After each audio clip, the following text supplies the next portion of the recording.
I don't know what to talk about today. I am feeling so 6'7". I've been waiting to do this. 6'7", 67. I was as confused as you probably are when I first heard this expression. 6'7", that's it. No context, no explanation, just 6'7". And if you are wondering what on earth does that even mean, congratulations. You're officially over 25 and as confused as I am. We're in good company. Hi everyone, this is Vineeta Khanna and welcome back to OATS Uncut, where the conversations are real, honest, imperfect, and uncut. Orator Academy Talks Uncut. And today we are diving into a phenomenon that made me stop mid-scroll. Dictionary.com's word of the year for 2025, which is not even a word at all, is 67. Yes, you heard that right, a number. And apparently, it's a thing. The word that isn't a word is a phenomenon. Whether it came from a rap song or from a 6'7" tall basketball player, 67 pronounced 6'7" has somehow become a viral cultural expression. It started on TikTok, popped up in music, and then spread through schools like glitter. Impossible to get rid of and mildly confusing for the adults. You'll see someone raise their palms, move them side to side and say 6'7", and everyone laughs and no one can explain it. And I thought I was being made fun of when they did that in my class the first time. Even dictionary.com admits there's no fixed meaning. It can mean anything, nothing, maybe, whatever you want it to mean. And that's what made it Word of the Year.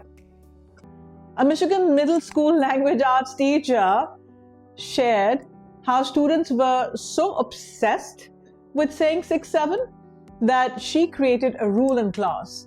If a student said 6'7", they must write a 67-word essay about what 6'7" means to them. And after multiple infractions, she'd escalate the punishment to 670 words. Good idea. A Spanish teacher posted online that during her numbers lesson 0 to 100, the students reached 66 and 67. There was a chorus of 6, 7 from the boys in class. She said even though she's taught for years, she's never experienced something like this. But why 6, 7? What are we really saying? So why would lexicographers, those serious language professionals, a word that I just learned also, pick a meaningless number as the word of the year? They said it captures the spirit of the times, energy, ambiguity, absurdity. 6'7" isn't about meaning, apparently. It's about vibe. And that says something about where communication is headed.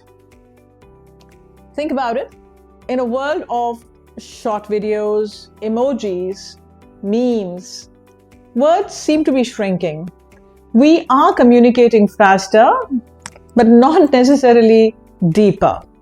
Sometimes it's not what we say, it's that we said something and others got the reference, and that becomes okay.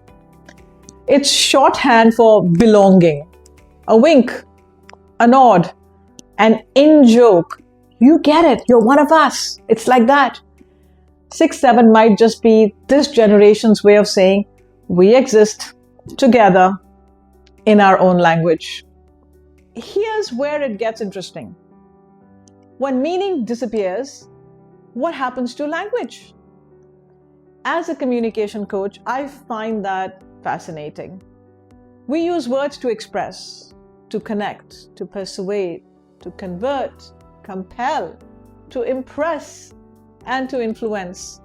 But now, we're using them to signal instead. So maybe 6'7" is a reflection of how people are hesitant to speak their minds. It's safer to hide behind something ambiguous. You can't be wrong if what you said doesn't actually mean anything. And it's okay if you're right. It's great if you're right. It's like that emotional camouflage of sorts. You know that moment when someone asks, "How are you?" And the typical reply is, "Fine." Now, fine doesn't mean fine, may not mean fine. It may mean, "Don't ask, I'm busy," or "I don't want to engage in this conversation." So 6-7 feels like that, a verbal shrug that connects people without committing to a feeling. It's like a generational echo. For the younger generation, language is playful. It's about rhythm, meme, music. And for older generations, us, language is structure.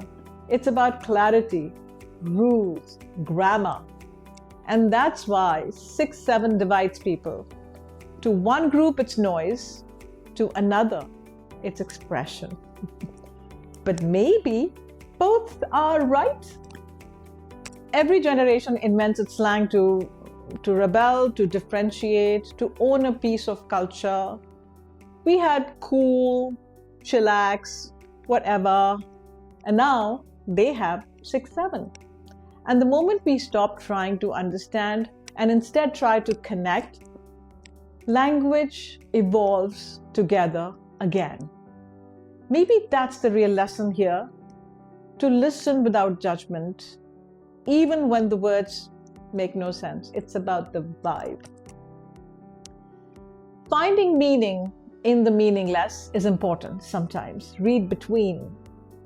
Listen carefully. So yes, 6-7 may not mean anything, but it's definitely saying something.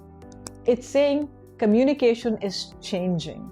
The lines between sound, gesture, and speech are blurring. Meaning is fluid. Connection is important. And maybe, just maybe, we're all craving that connection more than the conversation.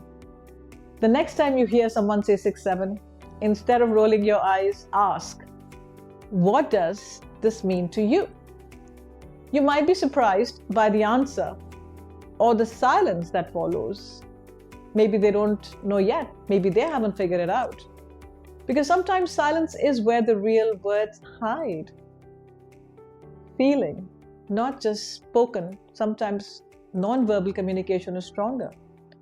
This is Vineeta Khanna, and I thank you for listening to OATS Uncut, where the stories remind us that we are all still learning how to talk, how to listen, how to understand, and how to evolve with the changing times and vibes. Take care of yourself, stay safe, stay well. Remember to love and to laugh and have a blast. And by the way, I wish with some serendipity this could have been the 67th episode, but it's not. But we're not going to antagonize ourselves over that. It's okay. So life is like that. 6-7. We shall meet again.